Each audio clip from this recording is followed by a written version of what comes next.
Alright.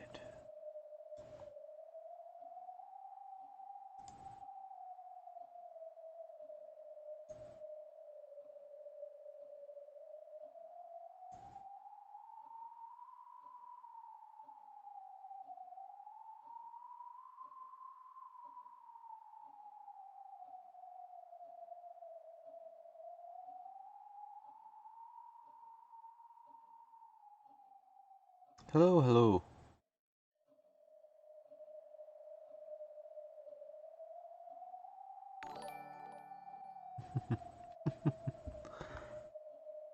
Coco? I actually haven't had that in a while.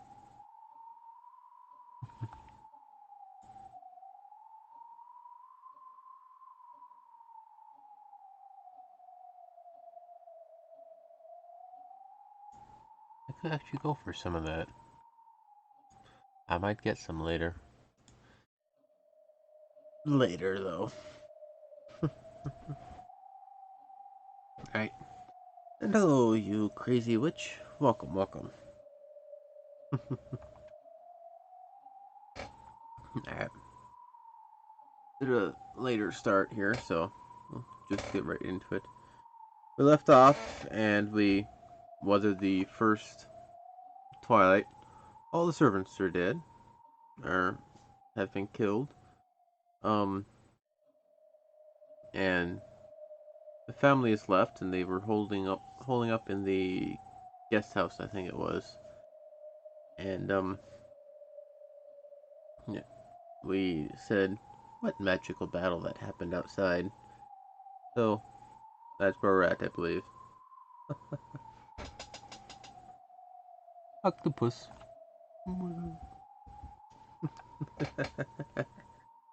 Squid. Anyway, here we go.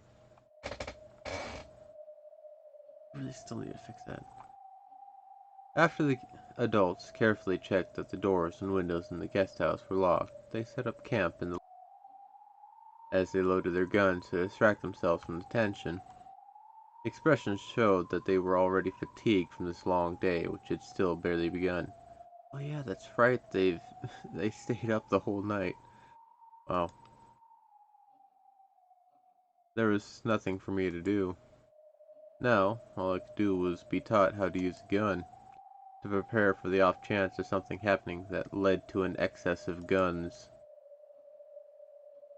That's fine. Just obediently stay there, me and the rest of you.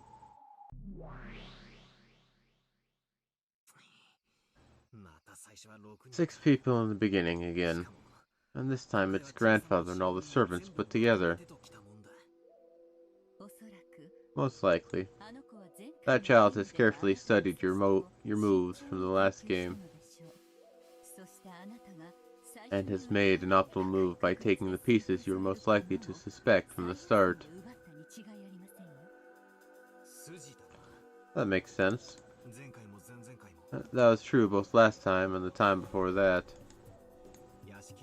The servants, who know everything about the mansion, and who walk around with keys, always fall into the most suspicious category of people. No, you can't. Well, you still could. They maybe had some big old trap and then committed suicide to some reason. But yeah, the servants are out this time. A good example in the last game would be Jessica's clothes room.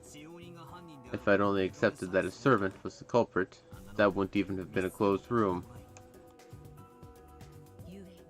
And so, that child went straight for them, probably to block off a method of escape you'd be likely to attempt sooner or later. Beto already proclaimed and read that there are no more than 18 people on this island. In other words, it's time to give up on that. Now I've got to suspect one of the 18. That child will probably come at you by stealing the pieces for all the 18, while also making an appearance as a 19th person who shouldn't exist. For then, you would be forced to accept that your opponent is a witch. After all, now that the intimidation approach has failed, trying to force you to surrender by showing you magic. The only remaining option is a frontal attack. Perfect. Bluffing won't work anymore. Be careful. Deception is what witches are best at. No matter what your opponent says or shows you, it will not be able to threaten the truth that you believe in. Don't forget that. Sure. As if I'd fall for the same moves over and over. Come on out, Beatrice. Let's get started. I am already seated at the table of the contest, and my turn is already complete. To think we would end up having Madame as our foe. This will not be easy, my lady. Our moves will be read thoroughly. I care not. By now, teacher's moves are all old-fashioned classics. There's nothing to fear. So, just what moves can you make beyond the classics I taught you? I look forward to seeing, Beatrice. You okay with this, battler? Can someone who denies witches really accept a witch as a strategist? Your stupid provocation is pointless. This is my advisor. No, my second. That doesn't change one bit that this is a fist fight between you and me. I understand. One as wobbly as yourself probably needs training wheels on his bicycle. And do as you like. Come, let us begin. It's your turn. Is this boss music? Let's begin with a reconstruction of the crime scene. Regalia, quickly, please. The first corpse discovered was Shannon's. Closed room was established. Beato, I need some details. Let's reconfirm the definition of a closed room. Indeed. The term closed room refers to a room where the inside and the outside are completely cut off from each other. Naturally, it will be impossible to even affect things across that boundary line, much less enter or escape across it. Fourth, this shall be referred to as Beatrice's closed room definition. Let's focus in a bit. How do you define all possibility of intervention from the outside?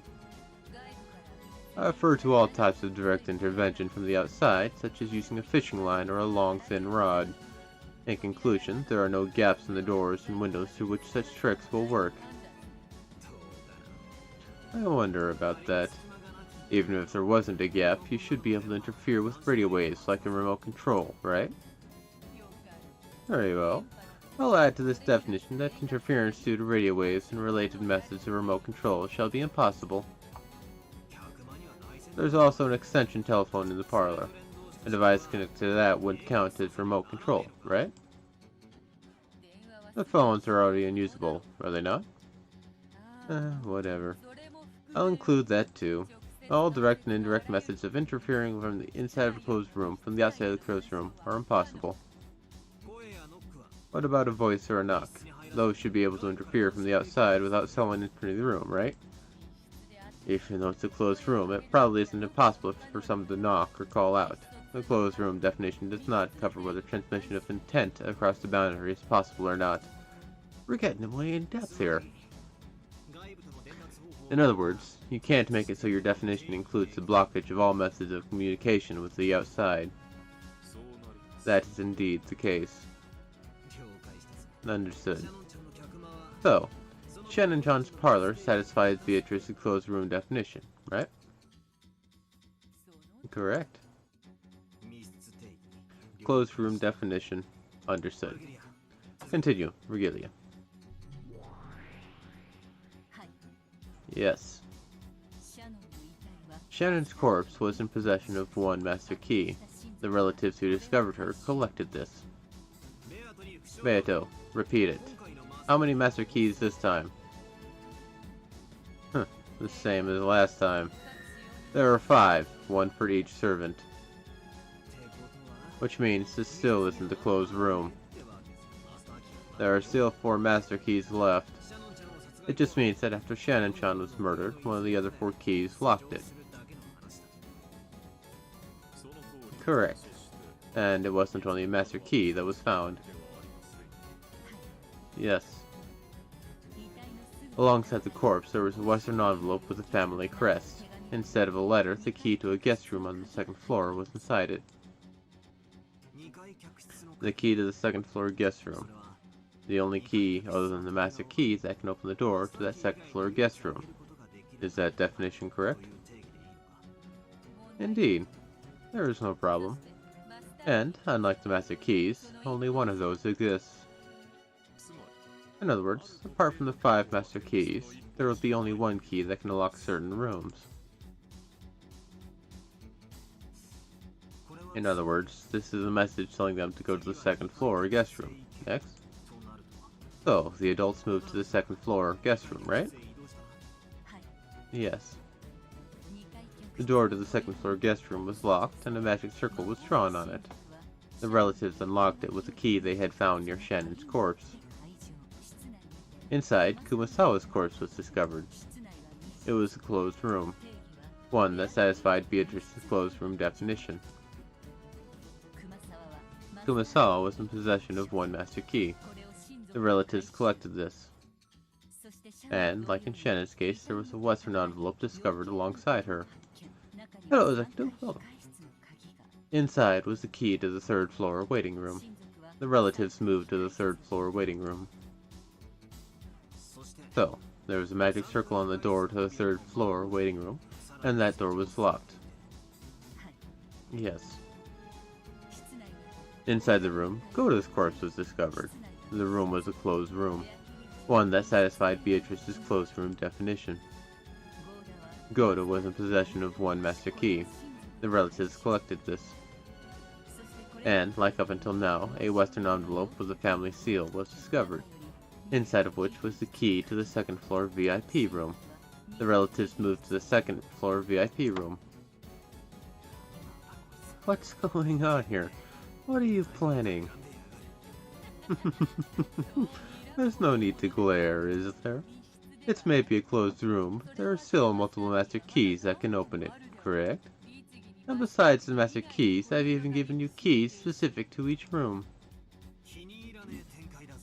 I don't like where this is going, but I'm starting to see how it'll turn out. So it continues like this for all 6 people? Yes, that is correct. Inside the 2nd floor VIP room, Genji's corpse was discovered. 1 master key was collected. The key to the underground boiler room was discovered. They moved to the underground boiler room. Inside the underground boiler room, Kinzo's corpse was discovered. The key to the chapel was discovered. They moved to the chapel. Inside the chapel, Kanon's corpse was discovered. 1 master key was collected. The key to the 1st floor parlor was discovered. With this, our reconstruction of how all 6 corpses were discovered is complete. An addendum. Along with the key to the chapel, a letter was enclosed in the western envelope found near Kinzo's corpse. The contents of the letter were as you saw. It further urged the relatives to solve the riddle of the epitaph. In that case, what is going on?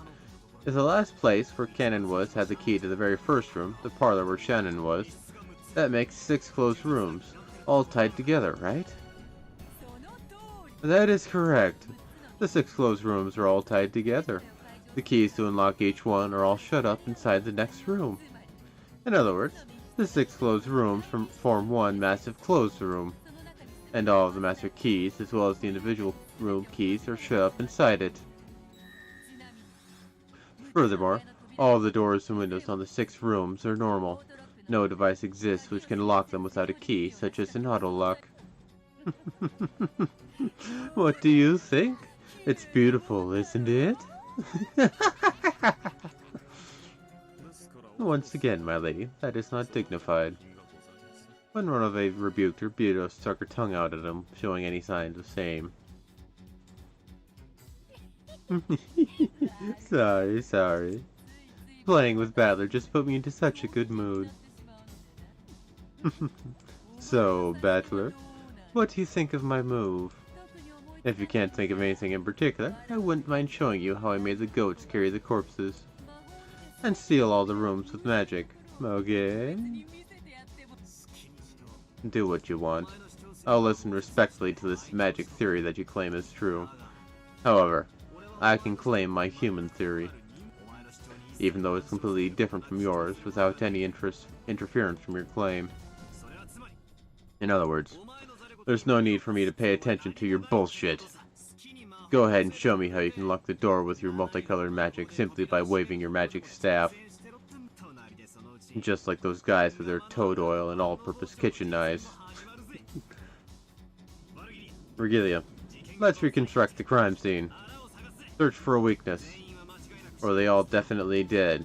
If one of them is just playing dead, this isn't an enclosed room at all. Nanjo confirms that all of them were dead. However, due to the devil's proof, it is impossible to deny the possibility of a wrong diagnosis. In other words, that child cannot make the likelihood that Nanjo overlooked them being alive equal to 0. Here it is, that devil's proof. But there exists a sword that can carve that up.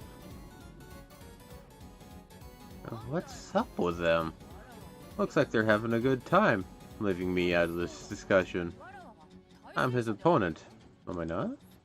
Doesn't he have any time to spare for me?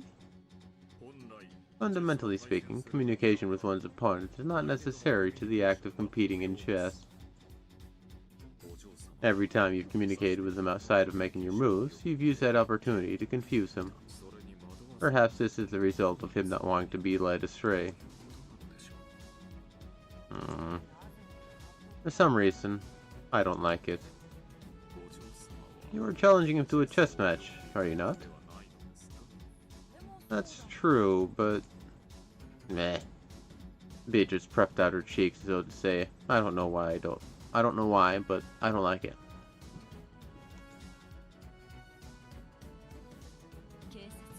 Because the police have not yet arrived at the crime scene, the human side's ability to inspect the scene is limited. For strict communication of death, I recommend that you have that child repeat it in red. Okay, that's where I'll strike. Repeat it. The 6 victims are all dead.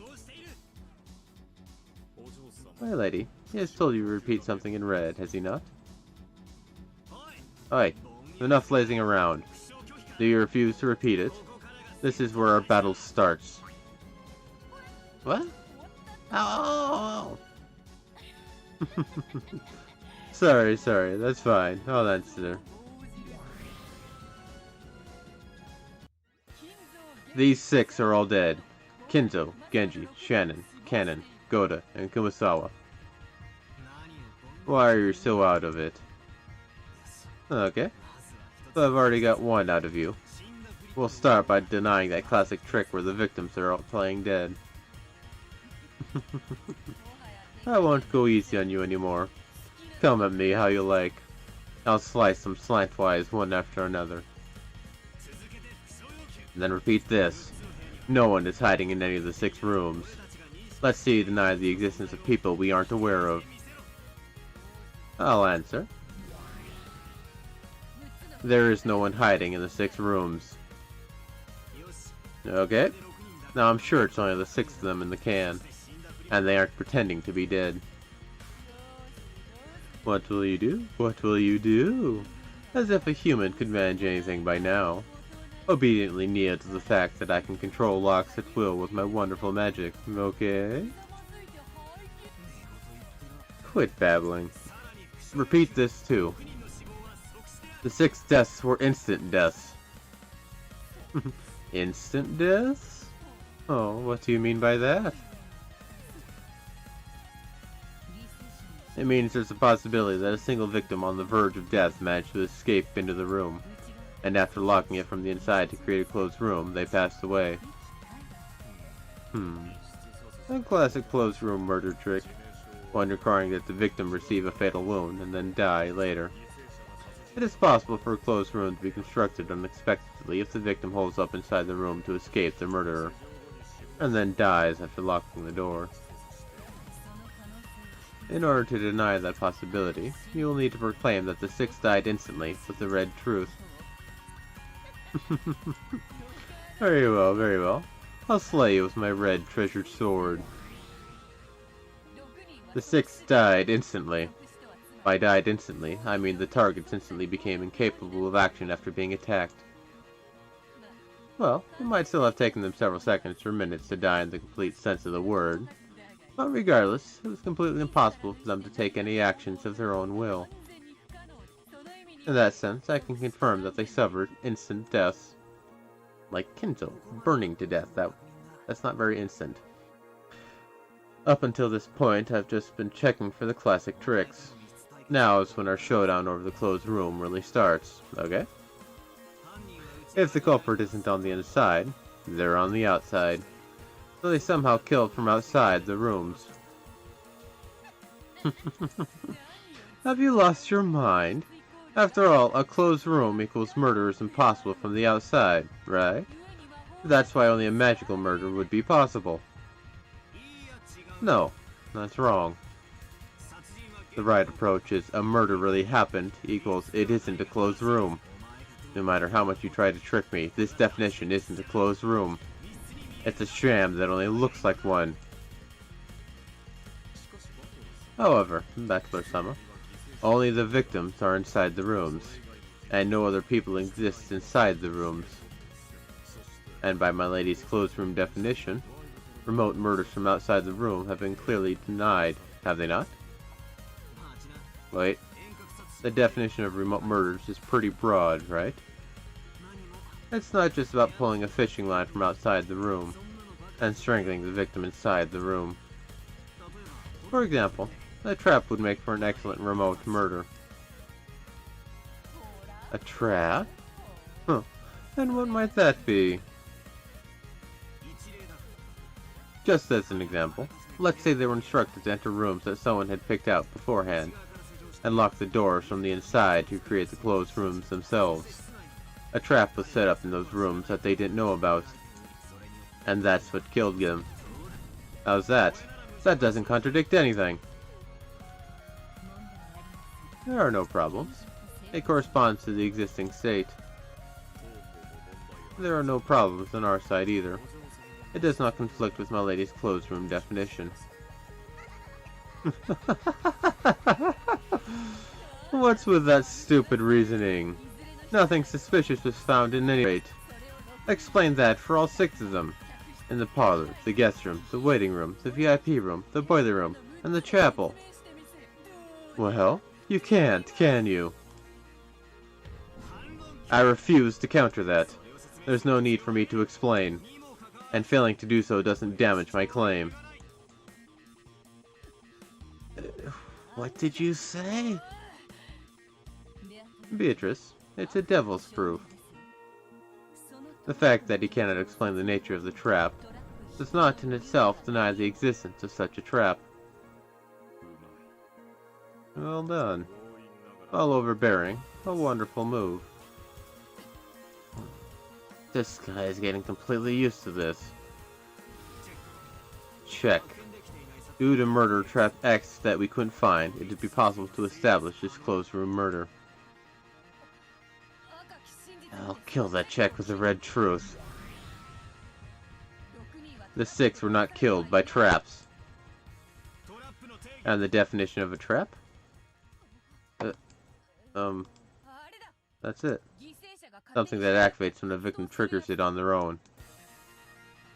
Oh, and that's not all.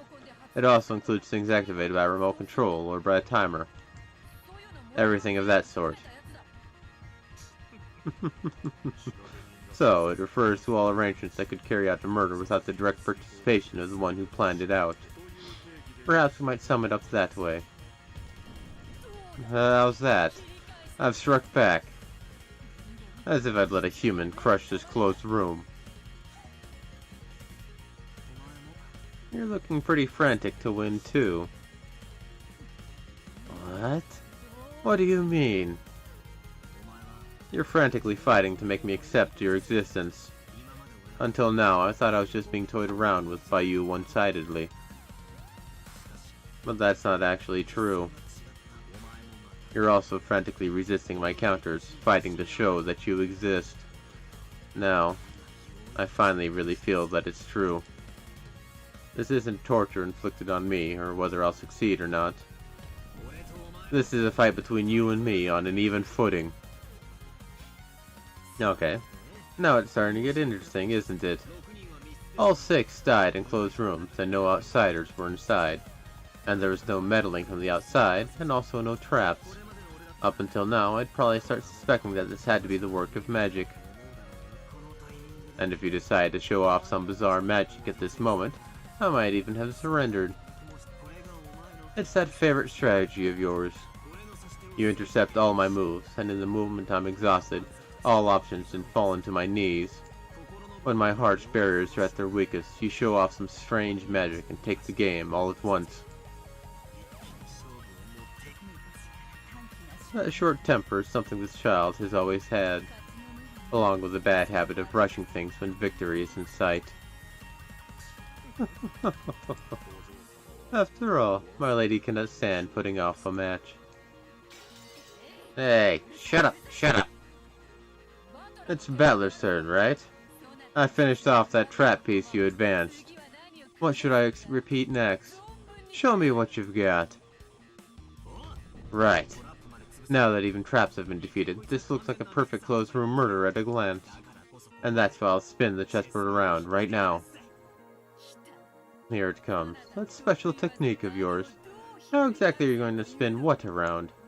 By showing me. Yeah, I'll show you. I don't need to think of how 6 people could be killed inside closed rooms from the outside. It's useless, it's useless. It's all useless. That's right. The question isn't how you can kill from outside the rooms. The point is how they died inside the rooms, making them closed rooms. That's it. That is the answer. If you assume that one of the 6 victims was the culprit, this closed room can be explained extremely easily. What? Ridiculous. I believe I clearly said in red that the 6 of them were dead. Oh, there were 6 deaths. 5 were victims who got killed. But if you assume that the other person committed suicide, you can destroy this closed room. Certainly. If the culprit locked themselves in the final closed room, and threw away their own life, this closed room chain would be established. The suicide of the culprit. Normally it would be an unthinkable move, but the argument that the unthinkable cannot exist cannot be used, and he has no responsibility to demonstrate a motive. A truly powerful motive, which can only be used in a chess match against a witch. Well, one cannot be certain that there was no motive. For example, it has been announced that Kinsu only had a short time left to live. Perhaps he did not regret losing his short remaining life and used his own death to send a message. It might be possible to attach such a motive. My lady, it is our turn. Indeed. To think you trap belief in the dignity of the dead to create a culprit. What a heartless, cold-blooded man. I'll set up the dead as the culprit. This worse than inhuman move is one you used to attack Cannon-kun in the last game. Even though the games are different, I'm taking a shot back at you with this move, as a tribute to Cannon-kun for that time. Just now, I've freed the Cannon-kun from his regrets.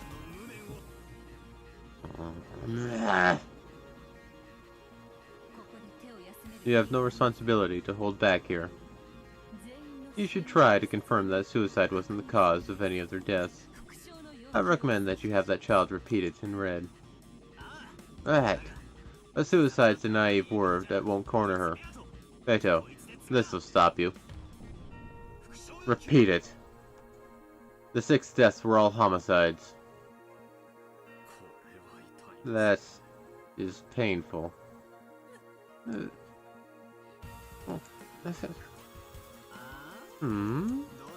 What's wrong?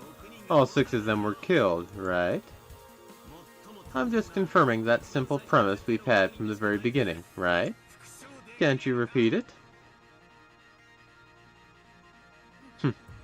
I refuse to repeat it. There's no reason in particular. I realize that refusing to repeat this part is the same as resigning, right? Checkmate.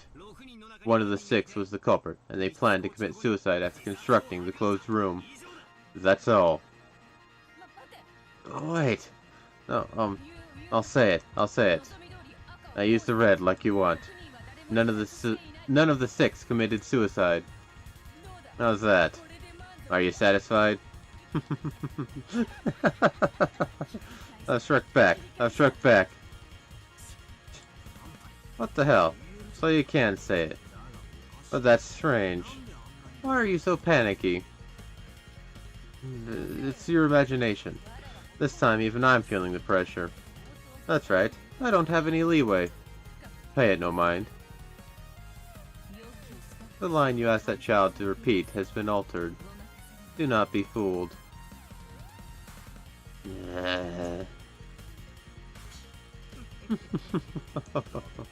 This seems not to have worked, my lady. That's right. She didn't say the 6 deaths were all homicides. She changed it to none of the 6 committed suicide. Which means one of them wasn't killed by someone else and didn't commit suicide. I've got it. This is the truth. Culprit X, who was hiding among the 6, murdered the other 5 and then set up a closed room. After that, they planned to escape from or hide in that room by some method. However, they got in an accident. The culprit died from an accident that even they hadn't expected, setting up a closed room murder that even they hadn't desired. Now it's over, Beatrice. Checkmate. Damn it. Did you think I'd be cornered by something like that? I'd never announce my resignation over something like that. I'll slice up that foolish checkmate with my red treasured sword over and over again. None of the 6 died by an accidental.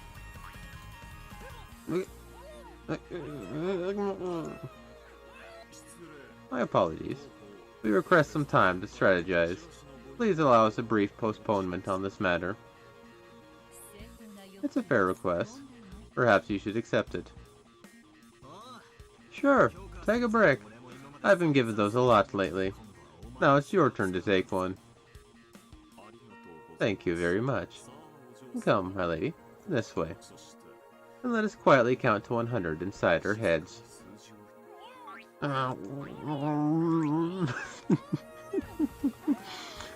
Mornove quickly covered Beato's mouth with his hand as she grew thoroughly panicked and agitated, suspending the game. He pulled Beato away, supposedly to hold a strategy conference. One of the most complicated closed rooms. Had we beat it the first turn? That's an interesting one. Damn. That demon butler. When Beato got all hot, I had a perfect chance to corner her. Beato normally acted like she was graceful and above it all, but she actually had a really short temper and got mad easily. Her usual intellect had less of a voice when she got excited. Mornove certainly is thinking clearly. He probably gave your opponent some time to cool down. That child grew too stubborn trying to remove your check, and was about to easily let several large pieces go. After all, the first Twilight is only...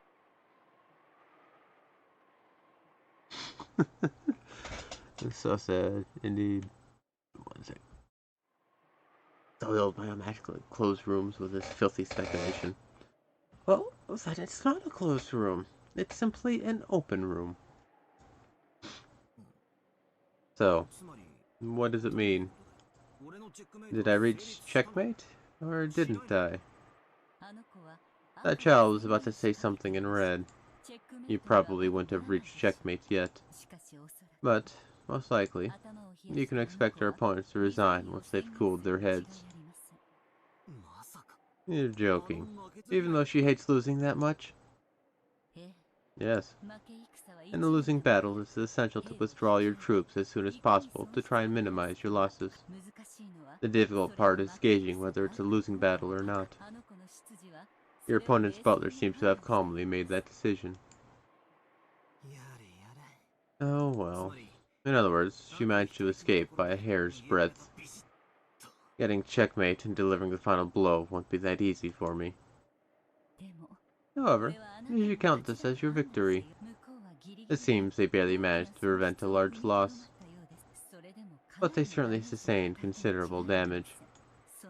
The scale of that child's panic ought to make the depth of that wound quite clear to you.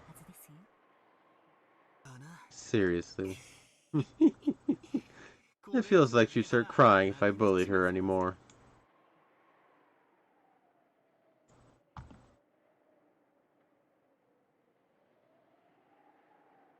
As we talked, Ronove returned with Beatu, who wore a meek expression.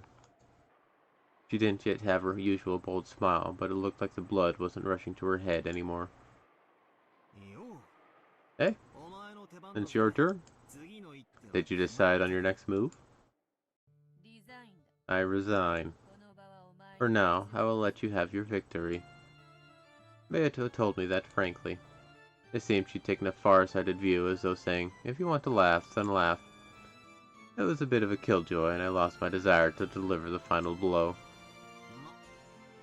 Well, now that you've resigned, that just means we're even, since my theory and yours can't deny each other.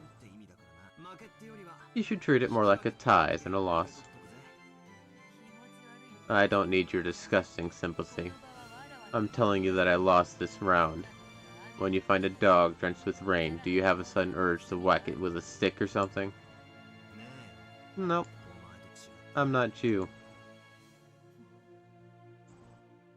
Even though she ridiculed me horribly when I showed signs of defeat, this is the best she's got when the tables are turned.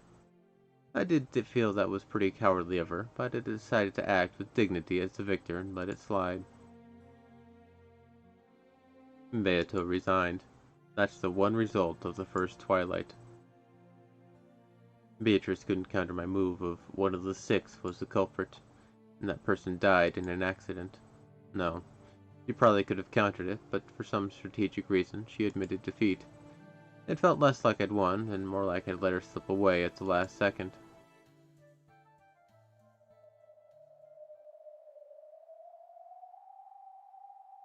In a chess match with a witch, battles can be fought solely with pieces known as X, which require no detailed explanations. Thanks to the Devil's Proof, I could create as many strange fictions as I wanted and use them as fighters in our arrangement. But that only works in a chess match with a witch. In our human world, you can't use such abstract theories to explain things. The first Twilight was the chain of 6 closed rooms. It certainly may have been possible for a human. Beato wasn't able to deny all possibilities. However, I don't have a clue who committed the crime, or why or how they actually did it. It may seem strange to hear me saying this after I won, but for some reason, I felt I'd have been more satisfied if Beatrice had been able to definitively that it was impossible for humans. Man, I screwed that up.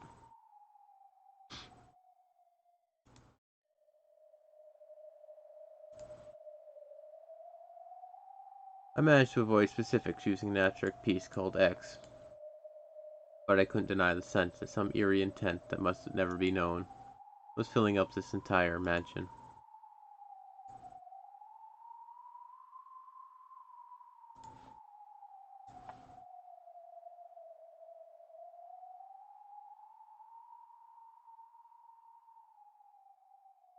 Nobody? The culprit died, so nobody's gonna die, right? Right? It's all... We just have to weather the storm. There's nothing else that's gonna happen. Because the culprit is dead. Right?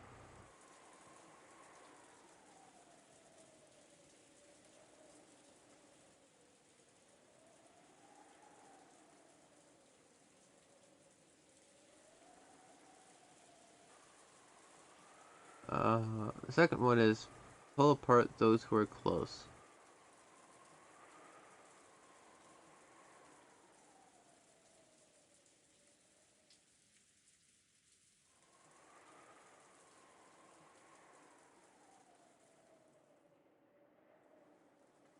Rudolph and Kiri? Maybe? I don't know. When being besieged, your true enemy isn't so much the fear of an unseen culprit, as it is keeping such fears alive for long periods of time. My other guess is Maria and Rosa, but I honestly don't know. Maria got bored and started complaining that she wanted to watch TV. There was no TV in the lobby, so she decided to return to the cousin's room on the second floor. The adults probably wanted to make sure Maria wasn't left on her own.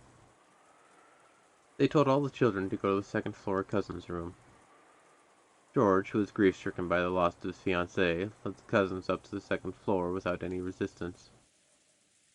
At first, Nigel had been reading a book in the lobby, but when he noticed the relatives looking like they wanted to discuss something sinister, he said, "It seems I am in the way," and returned to his room on the second floor. I'm starving, and if we just keep sitting around, we'll get sleepy too. It's only natural. We didn't get any sleep at all last night. We'll probably end up being barricaded here for a full 24 hours. It may be wiser to take naps in turns instead of overstressing ourselves. True. My husband and I will remain here, so I ask that anyone having trouble staying awake, take it easy and rest. Our opponent might be expecting that, right? Even if they couldn't defeat this many people, if that number shrinks enough, they may plan to use that moment to strike.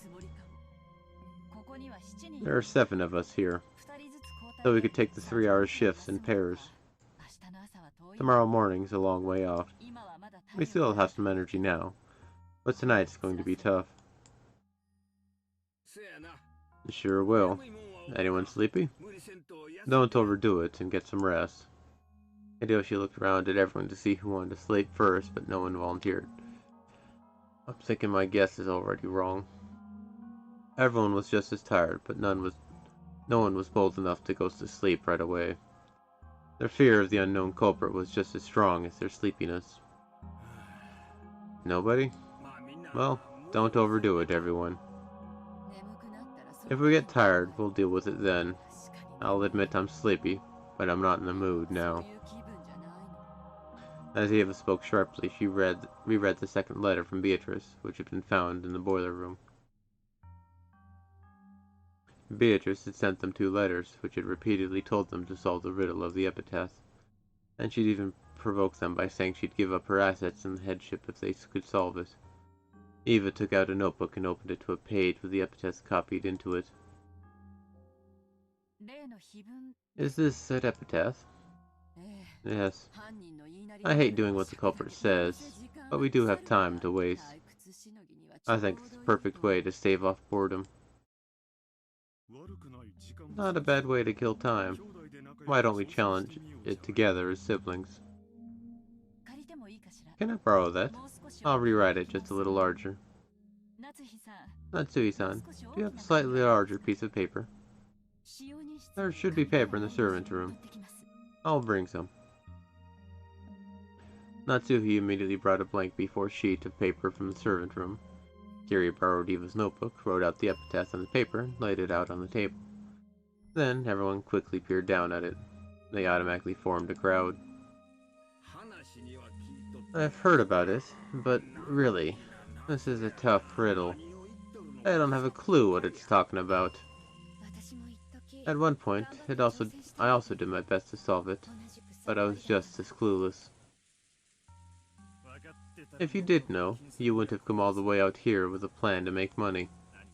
After all, it's 10 tons of gold we're talking about. This is the first time I've read through it seriously, but, roughly speaking, couldn't it be split into 3 parts? I've been thinking this since last night, but you really are a good thinker, Kiri-san. Perhaps you'll be able to easily solve this riddle that we couldn't. Yeah, and Kiri's sharp. You might find a more interesting take on it if she comes in without any confusing biases. That's right. Kiri-san, would you mind giving us your honest opinion after reading the epitaph?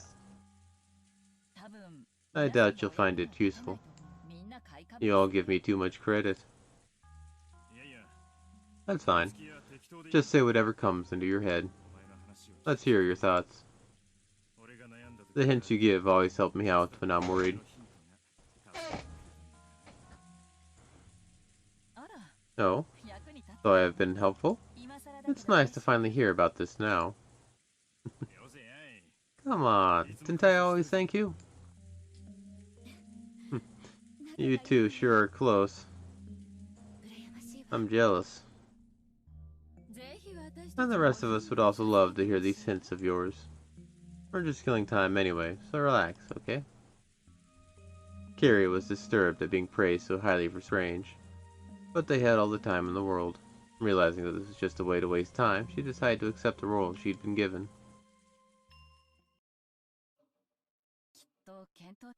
I'm sure I'll say something off the mark, but, well, I'll put forward my ideas. Indeed. What did you mean in the beginning about how it could be divided into 3 parts, roughly speaking? Yeah, it's like the first, the second, and third. The 3 parts. The second part being the Twilight, third being the resurrection at the end. Well, I just mean what I said. I think that overall, the epitaph can be divided into 3 sections. First, there are the 5 lines up until there sleeps the key to the gold. Up until this point is the first part, which directs you to the location of the key. And there's the part formed by the 11 lines up until the 10th Twilight, which refers to the location of the Golden Land itself. And the remaining 6 lines make up that part after the Golden Land has been reached.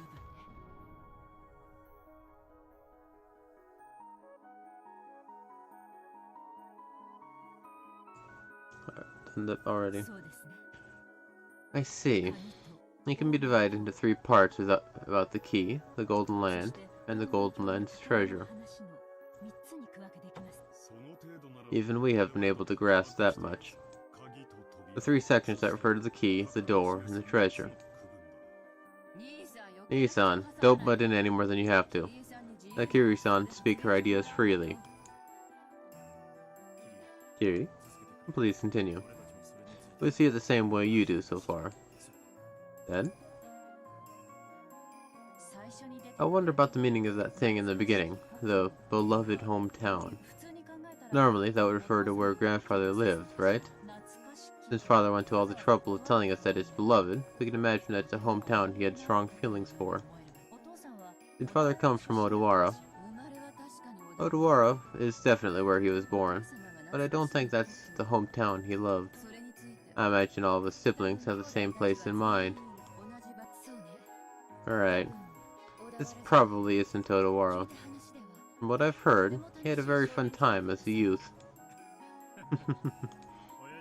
Being made the Ushimiya family head was probably Dad's greatest bit of misfortune in life. Probably. Father didn't actually want to become the head. So where is this place? Is there a river there where sweet fish swim? Maybe there was at the time. There's been a lot of development there since then, and the sweet fish might have disappeared. It'd be extremely difficult to investigate whether the sweet fish were there during grandfather's boyhood years. And there probably isn't just a single river. I believe we all gave this a thorough investigation geographically.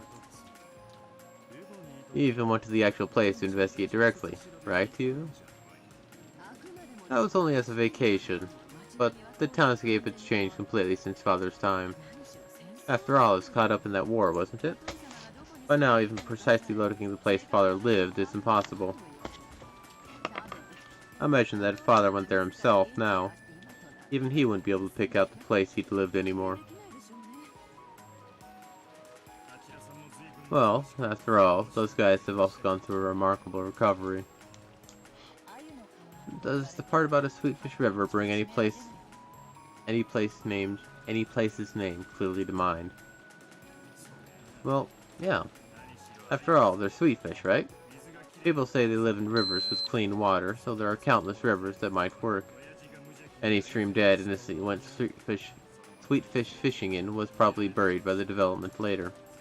It'd be different if we had a map from before the war, or a person who knew a lot about how the area was before the war, but it probably isn't something like that. What do you mean? Behold the Sweetfish River running through my beloved hometown. You who seek the Golden Land, follow its path downstream in search of the key. After these two lines, there's a single blank line. Something is being presented with just these two lines. Probably because the author didn't want to pinpoint an exact place? My guess, you gotta prove it otherwise. Devil's proof. Or something. What if the next few lines continue based upon that something? What do you mean, something is being presented? I don't know. At any rate, what we can get from these two lines alone isn't something vague, like the question of which river it might be, but the clear presentation of the keyword river. It may be that this isn't a river with water flowing down it. The Sweetfish River might be some kind of metaphor. What sort of impressions does the word sweetfish give? Sweetfish are like salmon. They're a freshwater fish, but they go out into the ocean right after they're born. When they get big, they get back to the river to live there. And then they spawn there, and end their lives there. Well, they leave their home at one point, but when they get big, they come back and lay eggs. Might be able to link that to the idea of planned prosperity. Oh, they're freshwater fish, but they can live in the ocean? I didn't know that. I figured river fish wouldn't be able to live in the sea. And they are called sweetfish because they have a pleasant aroma. I have never eaten one, but I have heard that they can be quite delicious when grilled with salt. What's that, Natsuhi-san? You've never eaten salt-grilled sweetfish? They're delicious. You should try it sometime soon. It is a food for commoners, hardly appropriate for your mouth.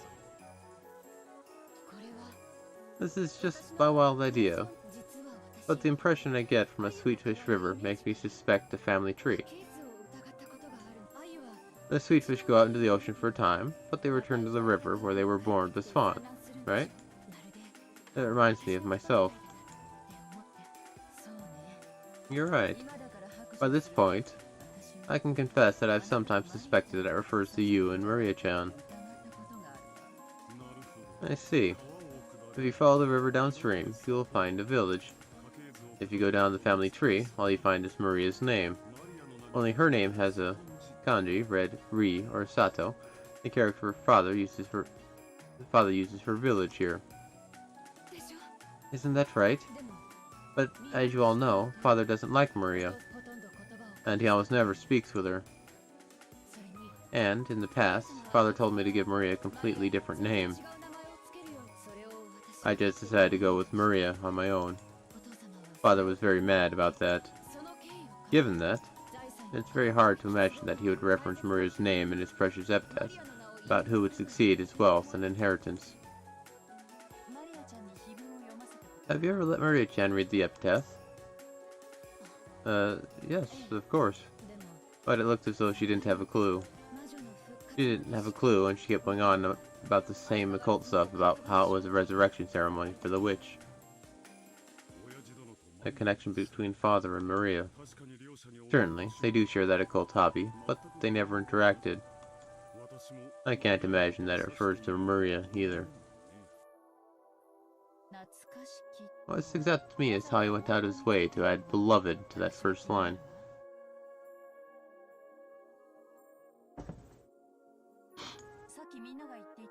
Like you all said just now, if father was reluctant about becoming the Ushirimiya family head, would he have found memories for anything connected to that? I don't think this can be Odawara, which represents the Ushirimiya head family. I believe this word beloved, here at the beginning, must refer to a place full of very important memories to father. Well, that's fine.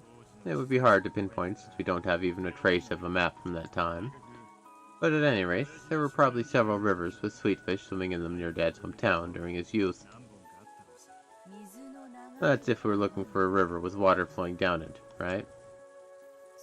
And then? Go on, Kiri-san. I don't really understand the 3 lines starting with, if you follow the river downstream, you will find a village. It's probably linked to the 2 lines about the Sweetfish River. I imagine it's something we'd understand automatically if we knew what the Sweetfish River really was. Until we figure that out, it's probably useless to try and solve these few lines any further. So we're stuck unless we know what the Sweetfish River really is. And there's no guarantee it even means the little river. Seriously. What's up with the sweetfish? Did Dad like to eat them? Or does it have some special meaning? Is it pointless to read too deeply into it? If you don't have both the micro and macro perspective, your field of vision grows narrow. It might be better to be flexible and avoid thinking too deeply, focusing on an abstract image of a river where fish swim, or something that can flow up or down. Then, the answer behind the Sweetfish River passes through the next few lines and makes its way to the key to the Golden Land. If you think about it this way, I wonder if it was a mistake to split it into 3 parts. There's actually 4 parts. Go down the Sweetfish River. Find the key to the Golden Land. Journey to the Golden Land. And the treasure of the Golden Land. Truly intriguing. Well, if you've gone this far, would you mind continuing and telling us your opinion on the most central portion of the epitaph? Up to the point where we reach the Golden Land on the 10th Twilight. That's the most symbolic and also the most disturbing part.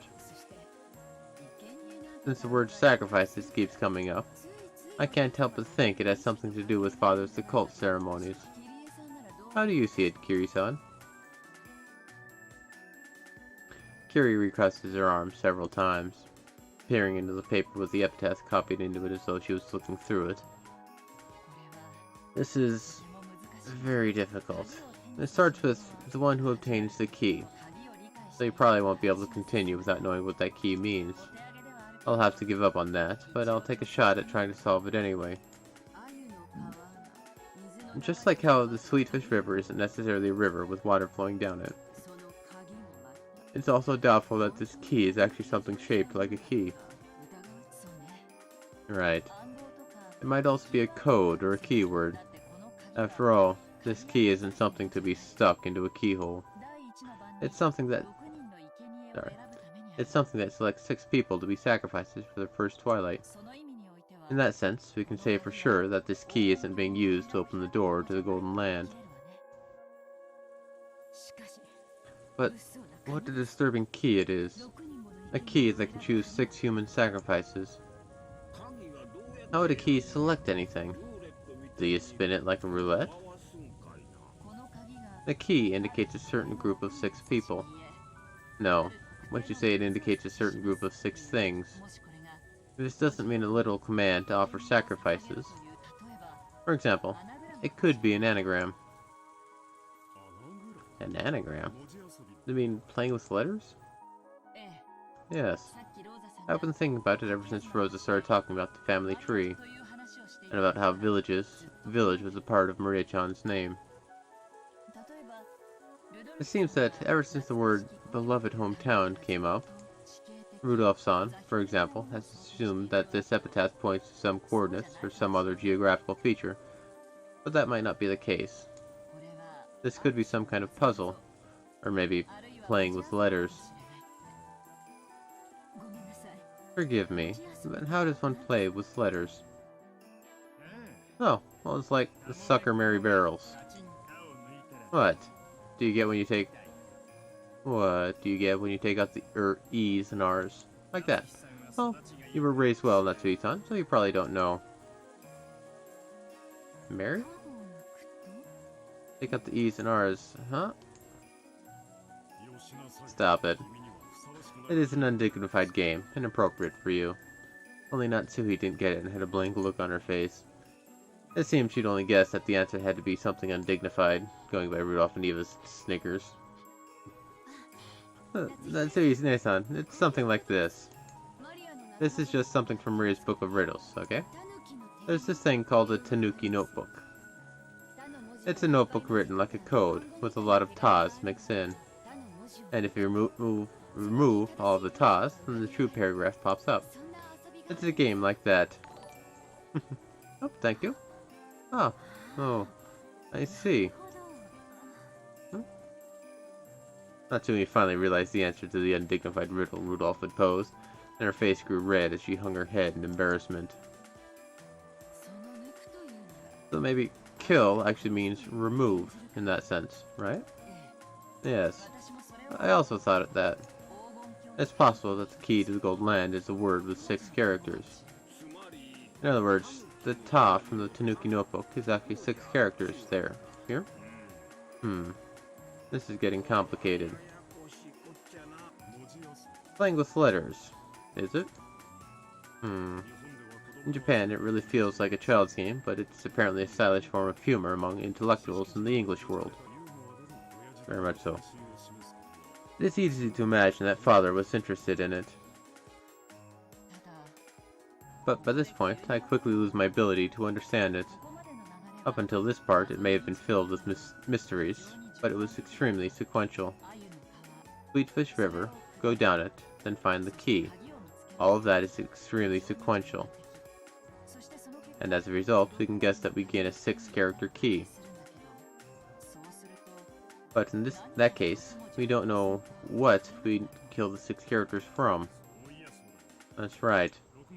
Oh, hello from the YouTube side. Oh, cool. I think that would be actually my first live stream YouTube comment. Well done. That's right. Where do we put the where do we pull the 6 characters from? It doesn't tell us.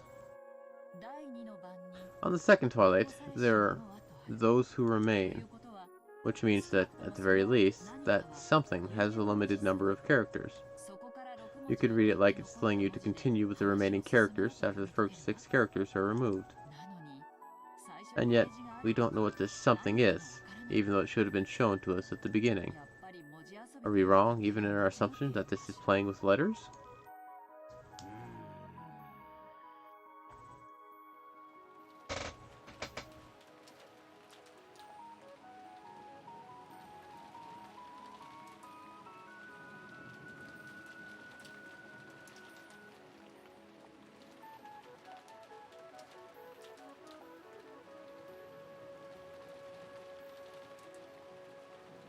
I'm going to be messing with words today.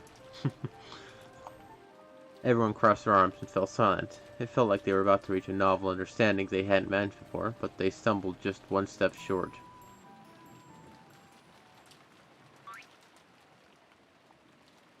Then, Hideyoshi's stomach rumbled heartily. That silence was broken by laughter.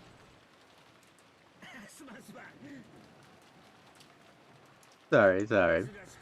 Strangely enough, by spinning the gears in my head for a change, my stomach's gone completely empty. Looks like I can't stand missing breakfast. Let's see. Isn't there anything to eat here? There should at least be enough set aside for breakfast.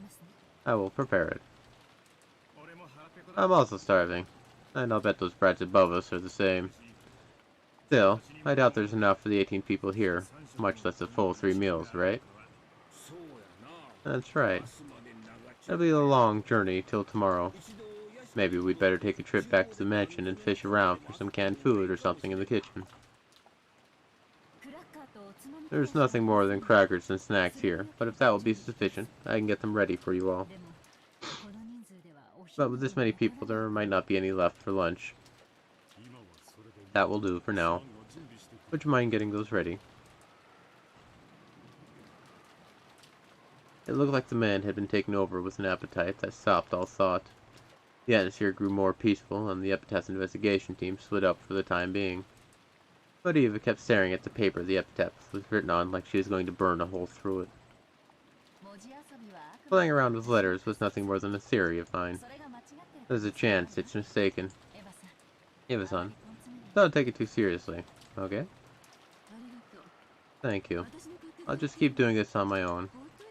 Would you mind leaving me alone? Eva spoke coldly. Kiri didn't bother her anymore, and instead went to help Matsui prepare breakfast. Chair. I don't have any WD-40 here, so I can't fix it. Hey, son. Shouldn't we also help prepare breakfast? Then you go help. I'm busy solving this. Sorry. Then I'll help. Good grief. How can you be like that? Huh? The Ushirimiya family headship will be given to the person who solves this epitaph. It looks like you've given up from the beginning, as if it has nothing to do with you. But if you can solve it, there's a chance even you'll be able to receive the headship. This is a chance to steal everything from Nissan. Why aren't you taking such a once-in-a-lifetime chance more seriously?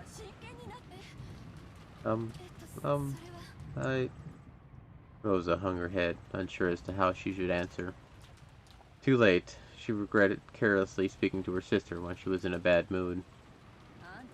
If you've noticed anything, say so. Even though Kiri-san and I were thinking hard, you just kept nodding your head, didn't you? Come on. Isn't there anything you've noticed? Come on.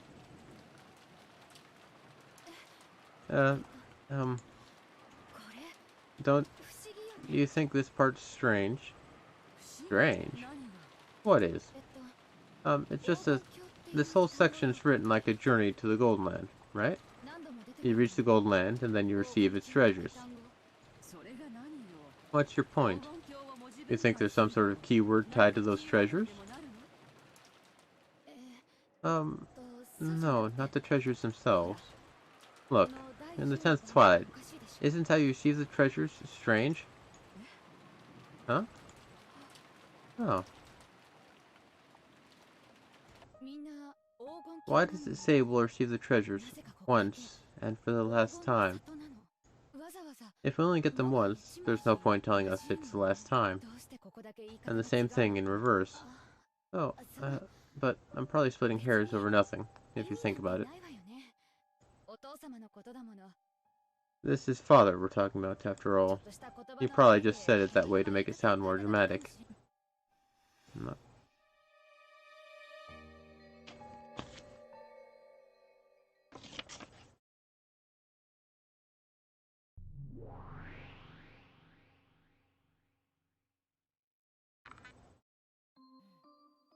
Boring.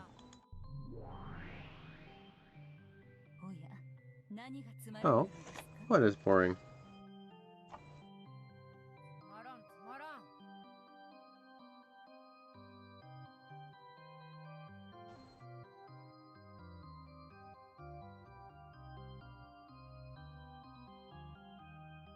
Boring, boring. My. What on earth is this child grumbling about? He's probably annoyed by all the tips you gave Battler-sama, madame. Not really. That doesn't annoy me. On the contrary, I'm happy to see that useless battler finally reach a level where he can match me.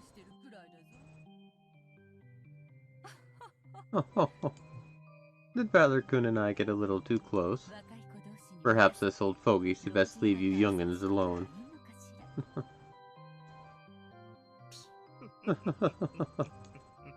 And Virgilia and Runaway giggled and crackled. Beatrice's irritation meter finally reached its limit. Enough with everyone laughing at me. Runaway, vanish for a while. Disappear, disappear! Certainly. And I shall rest for the time being.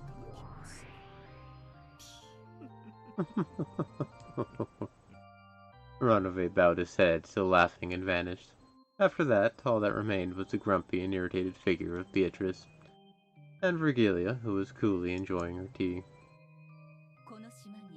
When you said there are no more than 18 people on this island, you actually cornered yourself.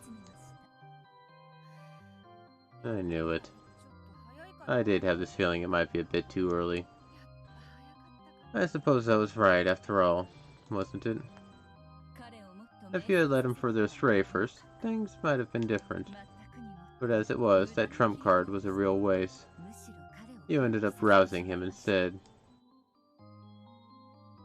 In addition to denying the witch, Battler had possessed a second victory condition, one of explaining everything without suspecting one of the 18. It was at that point, when he'd been tossed about by two opposing goals, that his heart should have been at his weakest. However, Beatrice had used the red carelessly, proclaiming that there were no more than 18 people. Because of that, Battler had been forced to suspect one of the 18. And he had finally begun to build up the resolve he needed to accept that. Battler was stubborn, but that was exactly why Fisher would run all through him, like breaking china when he was struck in a fragile spot. That itself should have been his greatest weak point, but... Did I get a little too careless after my complete victory last time? Yes, you were too careless.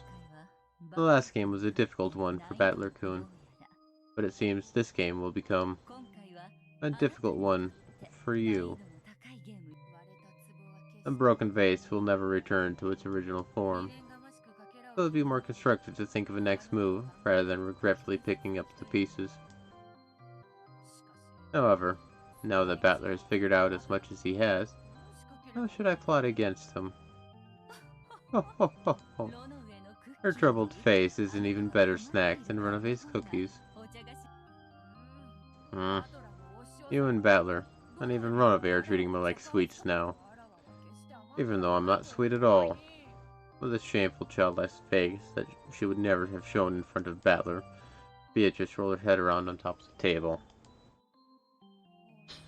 Teacher, at least give me a hint. Oh? What kind of hint?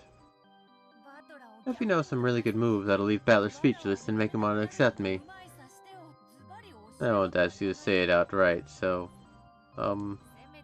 even if it's just a hint... I can't. I am on Battler-kun's side right now. So I couldn't teach you something that would give you an advantage. Come on, don't be stingy. Your disciple's in trouble, right? I seem to remember you brazenly boasting that you had surpassed your teacher. Please act like an old person and give just a bit of your crafty ideas. Please? That's mean if you only help Battler. My. You're still a spoiled child. But it's true that I may have given Battler-kun a few too many hints. It did serve as a scolding to you. But perhaps it was a little too much support for a fair game. Isn't that right? Isn't that right? Please, teacher, at least just a hint now. This is only a hint. Think about what it means by yourself, okay? Yeah. I'll think about it myself, so please. Please give me one that'll leave Battler down in the dumps, teacher. Considering how she acted like a great and mighty witch in front of Battler, the way she acted when he wasn't around was truly pathetic. Virgilia sighed at how childish Beatrice still was, despite all the time that had passed. Then, just a hint. Do you know of Aesop's fable, The North Wind and the Sun? Of course. It's a story about how the North Wind and the Sun challenge each other to see who can steal the cloak of a traveler, right? That's been brought up a fair few times. That's right. Violent and patient methods are necessarily the best decision in all cases. You don't have to tell me that. I've already reflected on the mistakes I made when I was too anxious to achieve victory. Think well about what this means. And furthermore, there's one point that Battler seems to be misunderstanding a bit, but he isn't the only one. Do you understand the victory conditions of this game? What else is there other than making Battler surrender? See? You're already wrong there. How am I wrong? Your victory isn't making Battler-kun surrender. Isn't it making Battler-kun accept your existence? What's this? You want me to butter him up, begging him to accept me as a witch? How foolish. I haven't sunk that low. Beato growled like a dog in a bad mood. Virgilia shrugged her shoulders, snickering at her disciple, who was as short-tempered as ever. That is my hint. For the rest, you'll have to consider deeply on your own. In any event, your moves up until now will not work on Battler-kun. A significant tactical adjustment will probably be required. I don't need you to tell me that. I don't have a clue what you mean by the north wind and the sun. But at any rate, I realize I'll have to alter my course. I'll introduce a scheme clever enough to surprise even you, teacher. I look forward to it. I wonder how Battler-kun will tackle that. I wish you good luck as well. After Battler, you mean?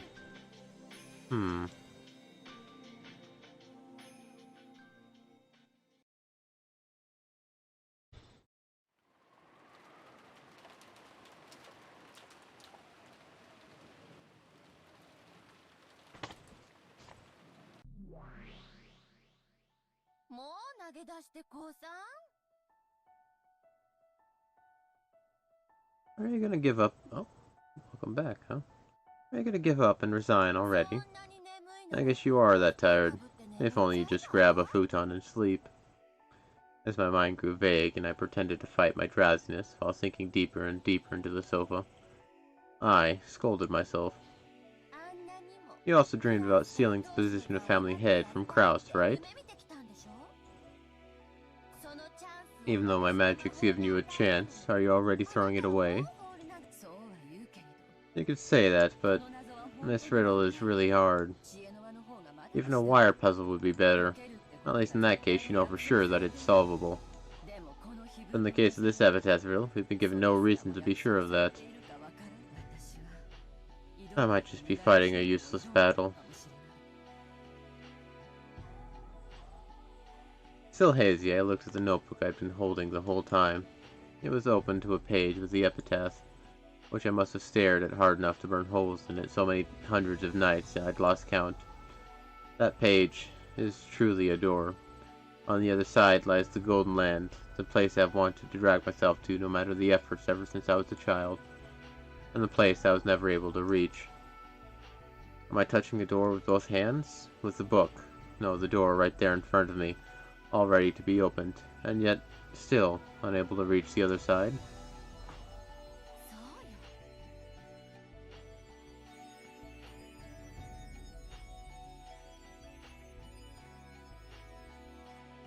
That's right.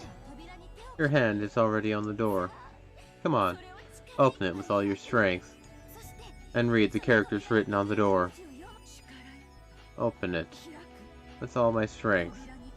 Read the characters written on the door. Strain your eyes.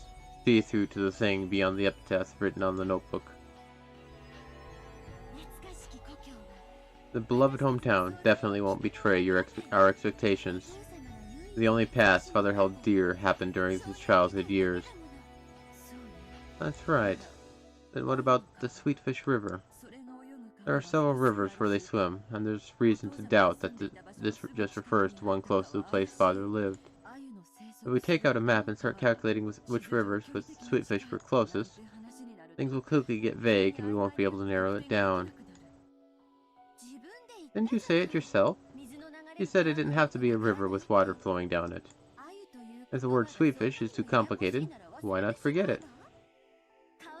Think of a river. A river. Linking it with a family tree wasn't a bad idea. Try thinking about how to link a river with something else along those lines.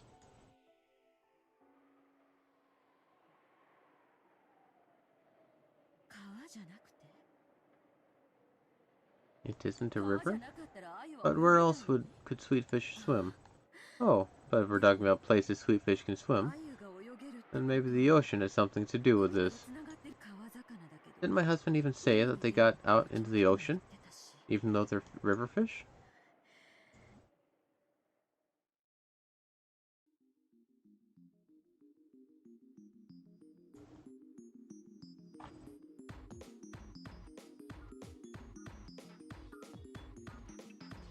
Odd music. To the ocean. No. But... Huh? Did you notice? But that's just a faint memory. There's supposed to be a room for storing books in this building, right? If you investigate, you can make sure. If that's the Sweetfish River, and the key might be a 6-character word, then could the key actually be resting in that river? I don't know. Anyway, I have to search in an atlas. But even if I know that, I don't know from what I should take the 6 characters. You really don't know? Think deeply. We're pretty smart, so our ideas are solid. Don't think of it like it's something as massive as the riddle of the epitaph, but like it's a child's riddle. Men are always children, no matter how old they get. Even if Father has advanced into old age, that doesn't change the fact that he's essentially a child at heart. Throw away your awe of Father. Think of this like it's a worthless infantile game with riddles, like the ones Maria suddenly brought out on the boat. Riddles. Worthless. Infantile. Huh. I'm sure that was... what was it? I'm sure, if my memory isn't wrong, that it's probably the case. No, I don't have to rely on my vague memory. I should be able to figure out that out immediately by searching the library. We've probably already noticed the answer. All that's left is to investigate whether it's correct or not. Come on, Eva. Let's go to the library, making sure no one sees us. There, we should find a mountain of thick books that didn't fit in Father's study. I'm sure we'll find a book that answers our question. Quickly. This is the first and last chance we'll ever get to make our dreams come true.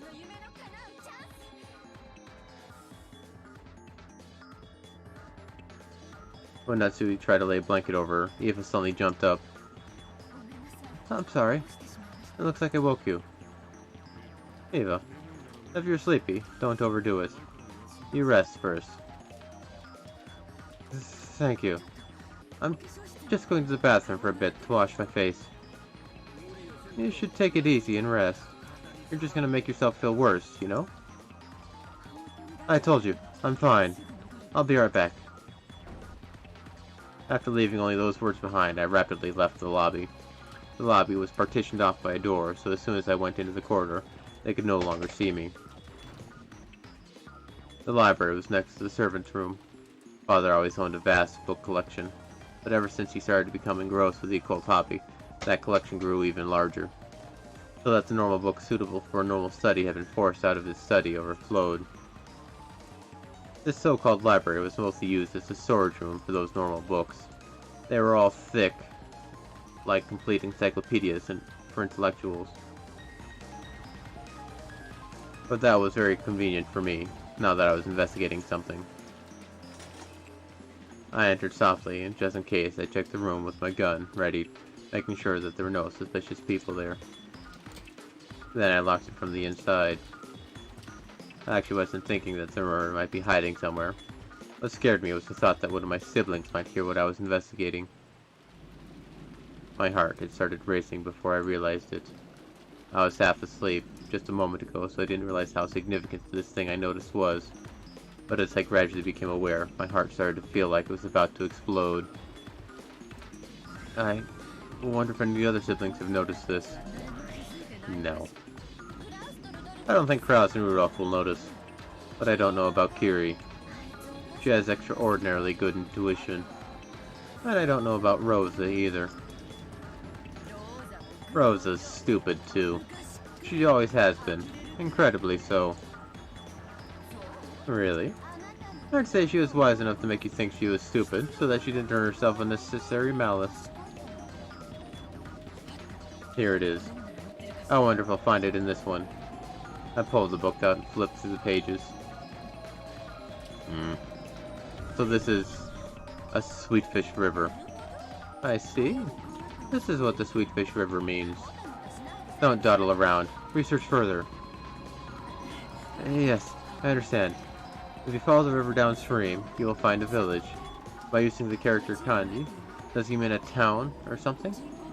That's just an area of dense population, so there could be any number of those.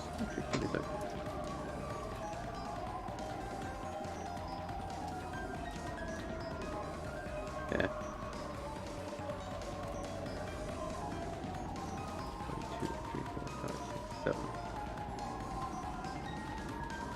There could be any number of those. Why have you stopped thinking? Oh, is this too much work for you? If only you'd just give up. If only you just hand the Ushimiya headship over to Kiri. I don't want to. I'll become the head. This is, my first and last chance. What is this village? What does it mean? Do you find one if you go down the river? In the village, look for the shore where the two will tell you of. That means shore. I'm actually gonna figure this riddle out, one way or the other. Get it? I understand. Shore. Right before my eyes, the pieces I hadn't been able to understand at all began to snap into place, all by themselves. I couldn't even remember to close my open mouth. My throat grew completely dry. Is it really okay for this to be the answer? Really? Really? But this isn't 6 characters at all. I'm absolutely sure this is the answer, but this doesn't reach 6 characters at all. Would you stop thinking again? In that case, think of a way you could read it with 6 characters. If you can't think of one, then research it. There has to be an answer. You must not doubt that. Is believing in that too much for you? If only you just cry yourself to sleep, and then you can just give up and die. 1, 2, 3, 4, 5, 6. Oh!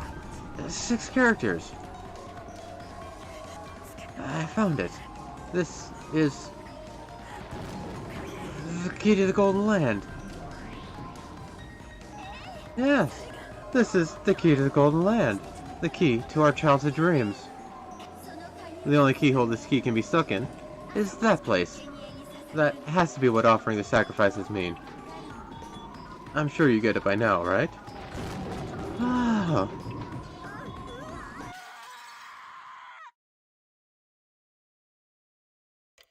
I get the feeling something bad just happened there.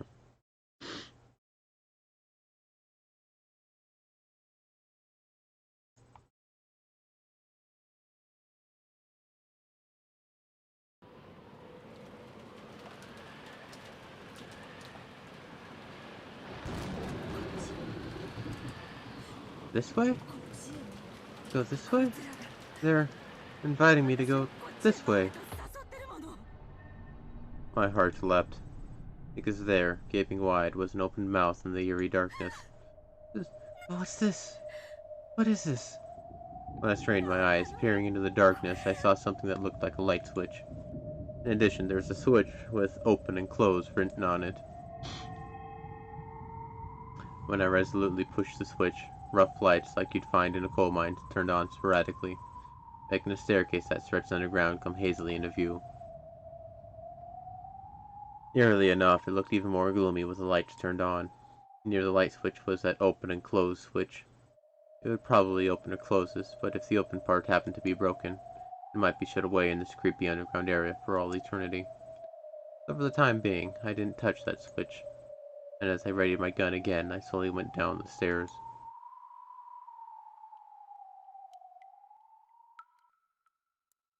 The ceiling was very high, so it didn't feel cramped.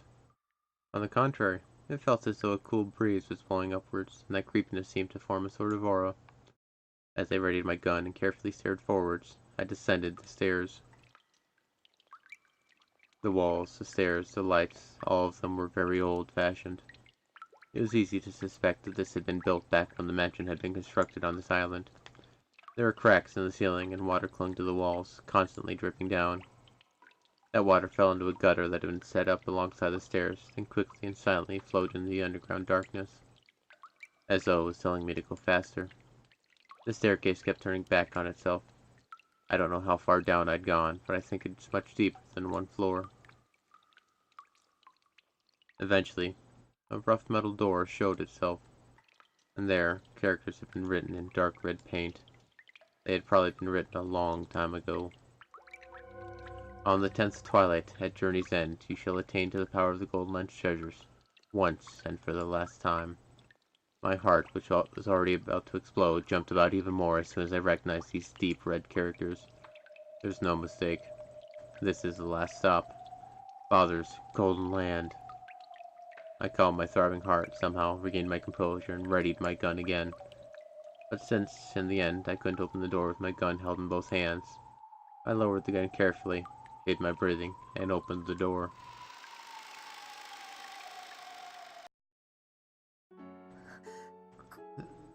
This place is...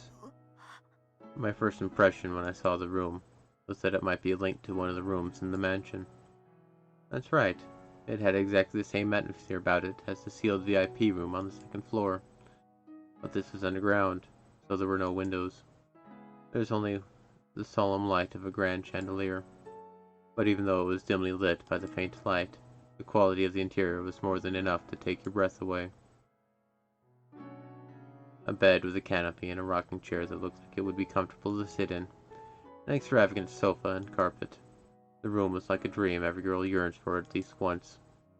And yet, since it was an underground hidden room with no windows, it felt more like the hidden house of a witch. I had never swallowed the legend of Beatrice, Witch of the Forest. However, after being shown this room, it certainly became hard to doubt that she actually had existed, and had lived in this room. Is someone there? Even though I was completely shocked by this room, I carefully, timidly searched the interior with my gun raised. And, at the back of the room, I found it.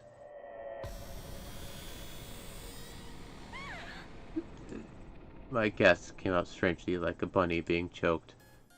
After all, finding something like this, no one would be able to stop that kind of stupid voice from leaking out. It's here. It's really here. Father's gold. On the opposite side of the canopy bed, it was piled up in a massive heap. It was a mountain of gold ingots. Of course, they weren't piled up carelessly in a way that would damage the dignity of this room. A beautiful scarlet satin weave was laid on the mountain of gold, creating a beautiful three-colored mix between the red and the gold and the black of the deep darkness.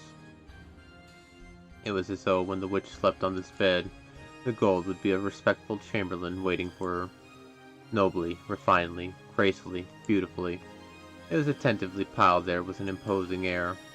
When I tried to grab a single gold ingot, I was surprised at its weight. It was probably about 10 kilograms. Just this ingot would probably be worth more than 10 million. The Umineko family crest, the one-winged eagle, was slightly imprinted on it. It was hard to tell whether it had been worn away, or whether the impression had been made carelessly in the first place, but it was certainly the crest of the one-winged eagle. Just how many ingots were piled up there? By doing a quick count, there were here and there, and judging by the height, there had to be a few hundred at least. My mind's already gone blank, so I can't do the math well. Even a moderate guess would put it above several billion yen. Why even try and count that much? That's right. Of course. After all, there's 10 tons of gold, right? At the current value, that's more than 20 billion yen of gold! I found it! Before anyone else! I found it!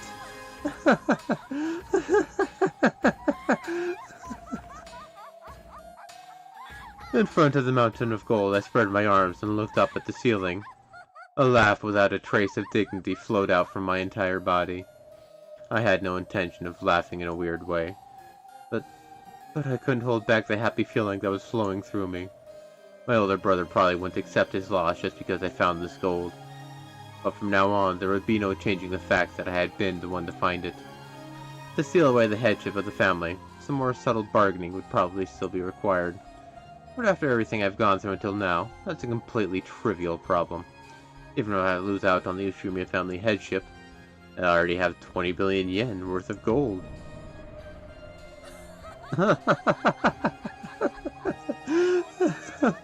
At times I've thought that money is such a worthless thing. I thought there were so many things in this world you can't buy with money. But now I see that's just a lie. Just an excuse that the have-nots make for themselves. In front of this mountain of gold, I finally realized something so obvious. By using this money, I can give birth to all the happiness in this world. With this money, my husband's company is already saved. We'll always be happy as a family. And I can even leave a vast sum of money to George. The rest of the relatives will eventually be reunited and disappear. At that time, George will use this gold, and just like grandfather did, he will revive the Ushimiya family's lost honor. George is the true successor to the Ushimiya family. It happened. My wish was granted. That dream I have wished for ever since I was born into this world, Ushimiya Eva, has been granted completely at this very moment. My husband and I will be happy for all eternity, and I can also give my only son George eternal happiness. There's no way I'll waste it on foolish pleasures.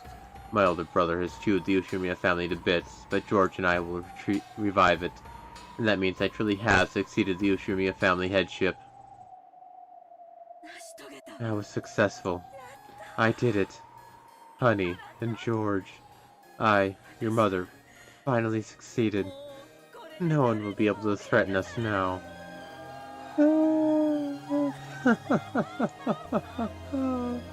That's right. After this, never again will we be smothered by sad nights.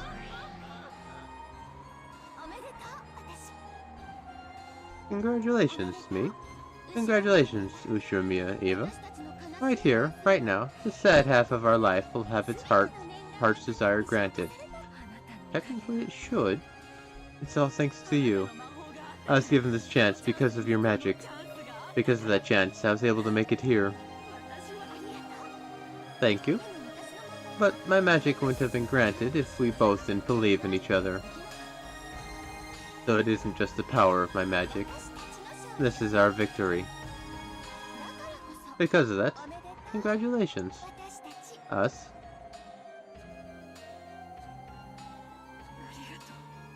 Thank you. Me. Thank you, Ushimiya Eva. I'm glad I didn't give in before now. I'm glad that I didn't drown in sorrow and forget to keep struggling. No. This is my magic. Our magic. Your magic was the real thing. Beatrice, the Witch of the Forest, is nothing more than an illusion. You are the real witch, a wielder of real magic. That's right. Right now, you are the Golden Witch, Beatrice.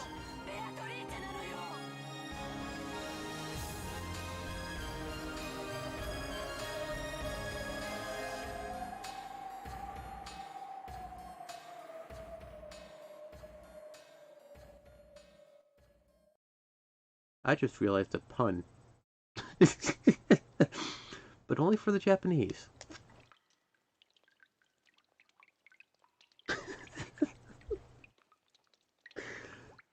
Oh, God. Beatrice. The chew is the important part. It's not chew, it's chew. I'll explain it after this. Eva decided to leave for the time being. When she climbed the stairs again, trying to leave this secret place, she saw a creepy, swaying human shadow blocking her path, and her dreamlike state was blown away. Who is it? For an instant, she believed that the true master of this room, the real Beatrice, had appeared. It seemed that the other person was also holding a gun. The two of them were pointing guns at each other, and eventually they each realized who the other was. Rosa? Nesan?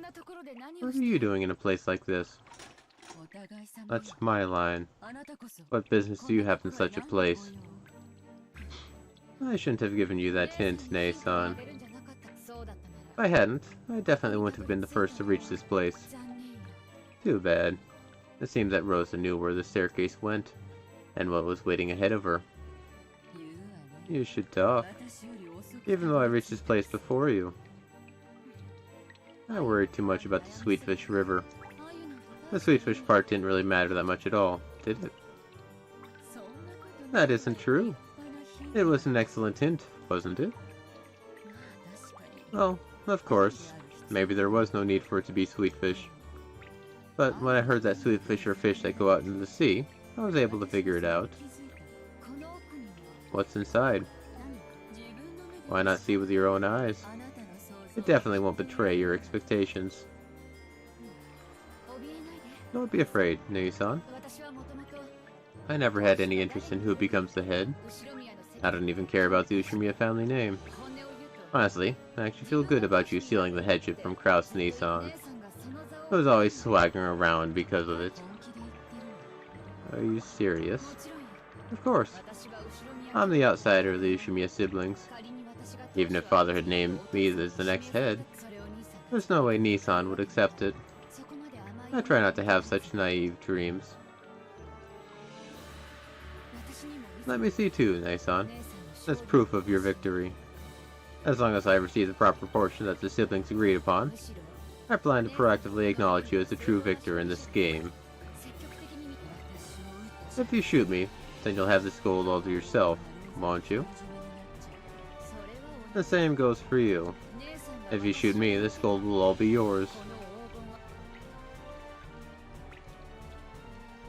For a tense moment, the sisters pointed their guns at each other. Eventually, after they sized up the glint in the other's eyes, they lowered their guns. Ava removed her finger from the trigger and held the gun upside down. It was a position that couldn't quickly shoot from. When she saw that, Rosa held hers the same way. That's right. That plan of shooting the other and having all the gold to ourselves is attractive for both of us. But if one of us has suddenly disappeared on this island while it's isolated by the typhoon, there would be a huge uproar. Though we had a corpse here, it probably wouldn't be found easily, but we couldn't be sure. No matter how many billion yen worth of gold is on the line, it isn't worth the risk of committing murder. On the contrary, that would give Kraus, Nissan, and the others ammunition to bring us for all we're worth. I agree. It may have been a blessing in disguise that you're the one who showed up. Instead of Nissan or Rudolph. You're the sibling I trust most. Thank you. And you're the sibling I trust most, Nissan.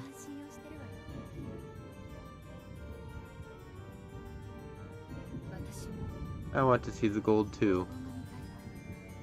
Want to have a peek? Now I feel like seeing it again too.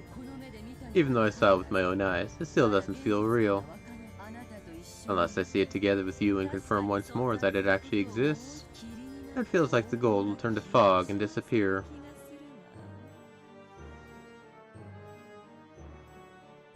Yeah. One amount was enough. Yeah, it's just a giant pile of gold, more than like Fort Knox, and... No, I'm gonna keep it myself. You couldn't spend that much money. Eva started descending the staircase once more. However, she didn't carelessly expose her back to Rosa. Even though at a glance it looked like Rosa had lowered her guard, she definitely didn't show any signs of carelessness.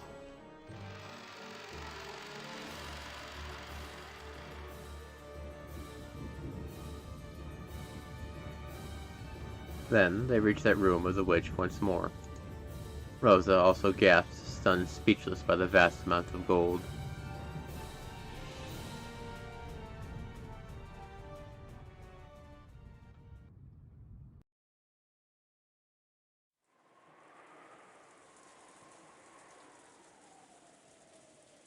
And I think that's actually a decent stopping point for today.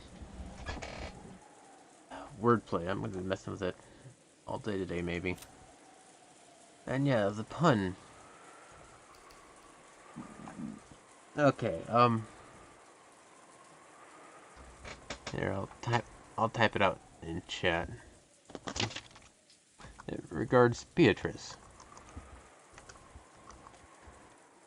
This is how you spell Beatrice in English. This is how you would pronounce that in English in Japanese.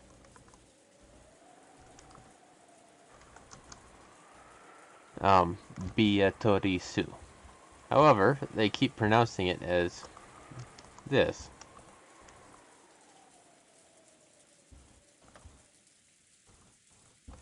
Beatrici. Su and Chi are two separate characters. However, they keep pronouncing it as Beatrici. And if you say that differently, be too rich. It's a pun to be too rich of some sort. Or maybe I'm just going crazy and all this wordplay is getting to me.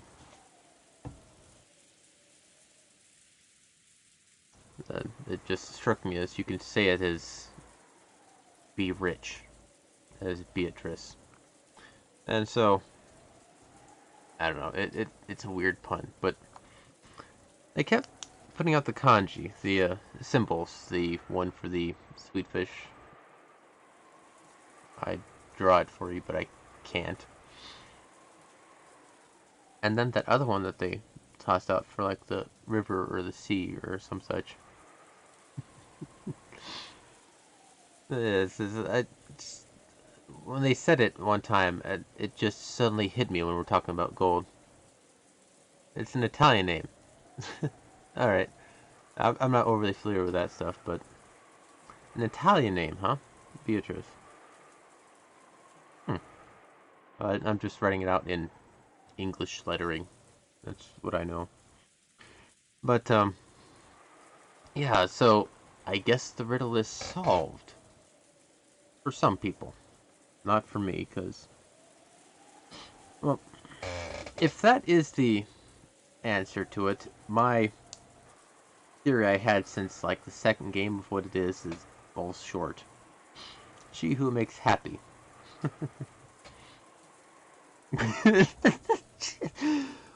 Oh my god, that's a lot of wordplay. Beatrice, she who makes happy? If that's the meaning of the name, she's the one making all sorts of death and murder and stuff. That's quite the irony there. New? Dante Alighieri.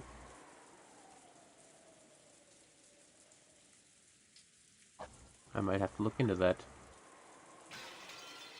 Actually, let me pull that up again. Give me a sec.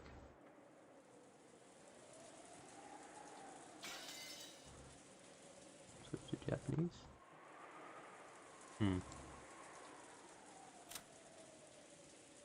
Alright, characters. Beatrice. Yeah, Beatrice. Alright, and... Got it. No, Eva. No. Tips? No, that's the letter. Here's the epitaph. Alright, here, the first kanji that they reference is second paragraph, near the end, first sentence. You've got working backwards, dot, re, and that big one there, right up. Third one from the last on the first sentence. That kanji there was the one they referenced. And then second line, on the second paragraph, all the way to the end, 1, 2, 3, fourth from the last. That's the second kanji they reference, and they make that important somehow. I don't know.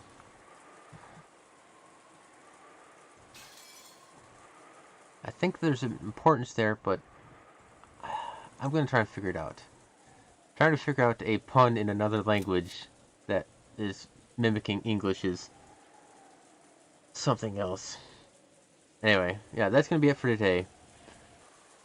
I'm going to try and behold the sweet fish forever. See if we can figure any of that out. Have a good one. I want to try and figure it out. I even have a kanji dictionary in the back. I think there might be something to it. I don't know. But yeah, it's have a good one. And start pondering on your own. See if... Oh yeah, before we get... The theory I had originally, one that I came up with, was the 6 sacrifices were his kids and their spouses. There's Eva, Rudolph, and Rosa. And then their 3 significant others. You sacrifice them from the... you rule them out. And, then remove the 2 who are close. Or the 6 was... Eva and her family line, Rudolph and his family line, and then separate the 2 that are close, Rosa and Maria. Here, I'll actually pull that out in the characters.